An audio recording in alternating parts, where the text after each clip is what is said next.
Good eves mga lods, mabilis ang video lang po ito. Gusto ko pong ipakita sa inyo kung paano yung pagkakapwesto para mailagay natin yung ating horn. Kung sakaling balak nyo ring maglagay ng horn para sa Raider FI 150. So ayan nyo po yung pwesto natin. I-post nyo lang yung video tapos screenshot nyo lang siya. So dito naman sa ating MDL, ayan po ay stainless na bracket natin na pinagawa ni customer, no? So, dito yung pag-wiring natin.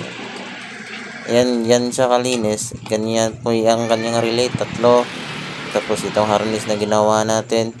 So, bali itong video na to, hindi po ito tutorial kung paano mag-wiring, So, bali pinapakita ko lang po sa inyo kung paano yung magiging pwesto ng PIA horn. So, dapat gamitin nyo dito PIA horn o di kaya yung kamukha ng PIA horn. Kahit mga mga local na brand lang na mabibili sa online basta kasing laki lang ng PIA horn.